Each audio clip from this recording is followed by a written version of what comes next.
Salut les Veriens et bienvenue dans votre émission d'actu à cœur ouvert. Et nous revoilà pour une grosse semaine puisqu'une multitude de jeux multi-supports a été annoncée et on présentera en seconde moitié de la vidéo les nouvelles exclus PlayStation VR 2 avec en surprise inattendue Street Fighter qui franchit le cap de la VR. Allez, c'est parti.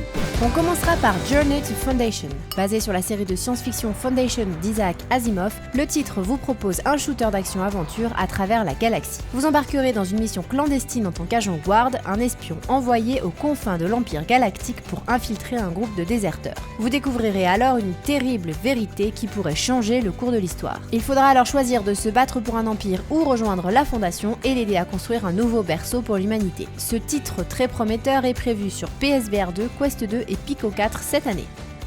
Pour cette année et multi-support également, c'est I Expect You to Die 3 qui fait parler de lui cette semaine. Intitulé Cog in the Machine, le dernier volet de ce puzzle aventure à saveur d'espionnage restera dans la lignée de ses prédécesseurs en termes de gameplay. Vous aurez donc des nouveaux lieux uniques à découvrir et vous devrez à nouveau résoudre des énigmes de manière créative dans une course pour battre le Dr Zor à son propre jeu. Si ce troisième volet fera des clins d'œil aux épisodes précédents, il ne sera pas obligatoire de les avoir faits pour apprécier l'aventure. Ce sera également le cas pour Another Fisherman Tales, qui est la suite du jeu de puzzle sorti en 2019. L'aventure VR d'Inner Space et Vertigo Games vous ramène pour une nouvelle série d'énigmes VR hallucinantes qui vous permet d'utiliser votre propre corps, de détacher et de contrôler vos membres et de trouver de nouveaux attachements pour progresser. Dans cette suite, vous revenez dans l'histoire en tant que Nina et ce sont donc de toutes nouvelles perspectives de jeu qui vous attendent.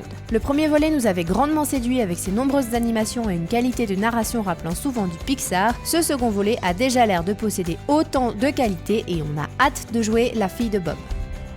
Si vous avez hâte de tester Guardian Frontline, eh bien sachez qu'il arrive enfin. Fast Travel Game a confirmé que ce jeu hybride entre FPS et RTS sortira sur Quest et PC le 9 mars. Alors qu'un dangereux assaut extraterrestre se profile à l'horizon, les joueurs doivent prendre le contrôle du champ de bataille pour protéger la Fédération qui s'efforce d'extraire une mystérieuse source d'énergie. Il faudra donc placer stratégiquement des bâtiments et vous mettre à couvert, faire appel à des vaisseaux spatiaux pour un soutien aérien ou affronter l'ennemi de front avec de puissantes armes lourdes. De quoi se divertir un petit moment avec un gameplay varié. Avec un gameplay un peu moins varié mais tout aussi intéressant, c'est Pistol Whip qui annonce que son shooter rythmique sortira désormais de nouvelles scènes tous les mois pour sa nouvelle saison Overdrive. Celle-ci démarrera en mai et vous permettra donc d'avoir constamment de nouvelles épreuves avec tout type d'environnement incluant des gladiateurs cyborgs, des gratte-ciel, des champs de bataille fantaisistes, bref, de quoi bien s'éclater. Et vous pourrez encore plus vous éclater avec Demeo puisqu'il prend désormais en charge le multijoueur multiplateforme sur Pico, ce qui vous permettra de rejoindre tout le monde dans les parties, y compris les joueurs PlayStation VR 2. Mais ce n'est pas la seule bonne nouvelle puisque la version Steam et MetaQuest ajoutent 38 succès pour correspondre à ces trophées PlayStation. Et de nouvelles améliorations visuelles sont au rendez-vous pour les sous-sols et les modèles 3D de plusieurs monstres. Avec de nouveaux modèles 3D également, les fans du jeu de rythme Synth Riders seront ravis puisque le titre s'enrichit d'un pack musical Gorillaz de 7 pistes. Vous retrouverez en plus de nouveaux décors les musiques Feel Good, Clint Eastwood, New Gold, Dare, On Melancholy Hill, Cracker Island et Sleeping Powder. Outre le pack à 11€, les musiques sont bien évidemment disponibles à l'unité pour 2€. Improbable mais bien vrai, Street Fighter franchit le cap de la VR et propose un jeu de combat à la première personne. Fini donc la vue sur le côté, c'est bien vous qui devrez rendre les coups à Ryu et à Zangief. Si l'on retrouve les coups spéciaux habituels, le changement de point de vue oblige à revoir intégralement le gameplay. Vous incarnerez un soldat modifié par Monsieur Bison et vous aurez donc la possibilité de lancer des boules de feu, mais certaines actions seront sous forme de QTE en VR. Pas de coup de pied d'ailleurs pour cette partie. On pourra par contre apprécier les coups spéciaux des divers protagonisme de très près avec les personnages de Street Fighter à taille réelle devant nous, ce qui risque d'être assez impressionnant. Pour l'instant par contre, pas question de jouer à ça chez vous puisque la version actuelle est destinée aux bornes d'arcade au Japon. Il n'y a plus qu'à espérer que ça finisse sur Steam ou PlayStation VR 2 un jour.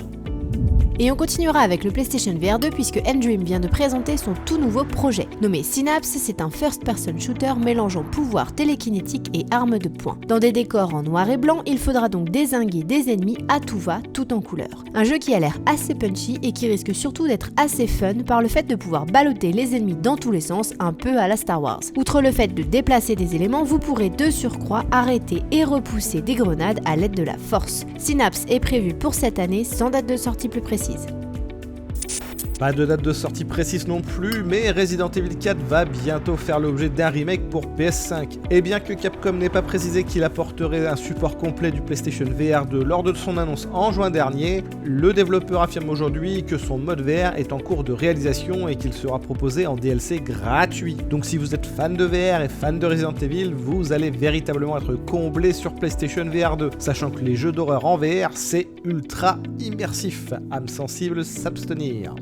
On restera dans l'horreur avec Switch Black qui nous offre une nouvelle vidéo de gameplay d'une dizaine de minutes. Celle-ci montre la fonctionnalité phare qui consiste à ne pas cligner des yeux, révélant une pièce remplie de mannequins qui ne bougent que lorsque vous clignez des yeux. Et ces derniers sont entièrement concentrés sur le fait de vous attaquer s'ils le peuvent. La vidéo en description aborde également les retours haptiques, les gâchettes adaptatives, le son spatial et les multiples zones que vous pouvez rencontrer dans le jeu qui sortira le 16 mars.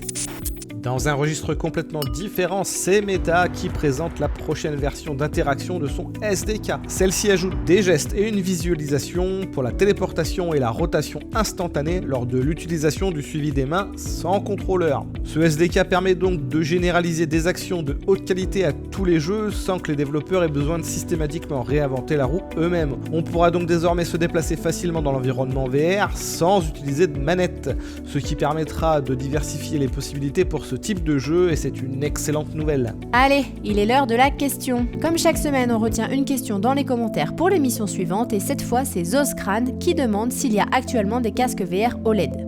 Haha, bah t'as le Quest 1, mais qui est un petit peu daté maintenant, le PlayStation VR 2 qui vient d'arriver, le Vive XR Elite qui est dispo en précommande à 1300 balles et qui est un petit form factor et qui donc pour ça est assez intéressant quand même. Et t'as le Pimax Crystal qui va arriver sous peu mais qui est pas un peu plus cher on parle de 1700, 1800. Et pour ceux qui ne savent pas, l'OLED permet, contrairement au LCD, d'avoir une véritable fidélité des couleurs, et donc c'est beaucoup plus agréable que ce soit dans les jeux et surtout dans les films. Et voilà, c'est fini pour cette semaine. On espère que ça vous a plu. Si c'est le cas, n'oubliez pas le petit pouce et le commentaire pour le référencement. Et on vous dit à la semaine prochaine. Ciao ciao.